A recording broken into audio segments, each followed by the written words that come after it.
August 7న బెంగళూరులో భారీ జాతీయ ఓబీసీ మహాసభ జరగనుంది. కాశ్మీర్ నుండి కన్యాకుమారి వరకు బీసీలందరినీ ఏకం చేసేందుకు బీసీ సంక్షేమ సంఘం జాతీయ అధ్యక్షుడు జాజుల శ్రీనివాస్ గౌడ్ నేతృత్వంలో మహాసభను ఏర్పాటు చేస్తున్నారు.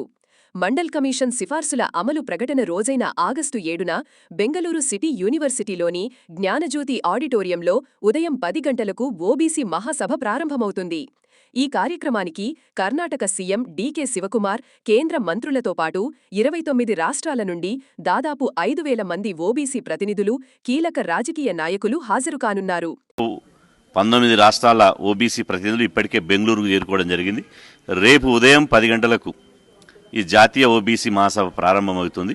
ఈ జాతీయ ఓబీసీ మహాసభకు దాదాపు భారతదేశం నలుమూల నుండి 10,000 మంది ఓబీసీ ప్రతినిధులు హాజరవుతున్నారు. ఇప్పటికే తెలుగు రాష్ట్రాల నుండి, ముఖ్యంగా ఇటు తెలంగాణ, అటు ఆంధ్రప్రదేశ్ నుంచి ఇలా దాదాపు సుమారు 2,000 మంది ఓబీసీ ప్రతినిధులు ఈ జాతీయ ఓబీసీ మహాసభకు హాజరవుతున్నాం.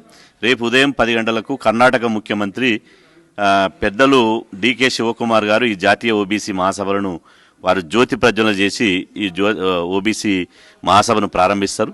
ఈ కార్యక్రమంలో కేసిన శంకర్రావు, ప్రొఫెసర్ పవన్ రాజ్ తైవాడే, కుర్ర లక్ష్మణ్, సచిన్ రాజోల్కర్, గుజ్జ కృష్ణ, తాటికొండ విక్రమ్ గౌడ్, కుల్కాచర్ల శ్రీనివాస్ ముదిరాజ్, కనకాల శ్యామ్ కురుమ, రావులకోల్ నరేష్ ప్రజాపతి, నందగోపాల్, పానుగంటి విజయ్, షకీల్ తదితరులు పాల్గొన్నారు.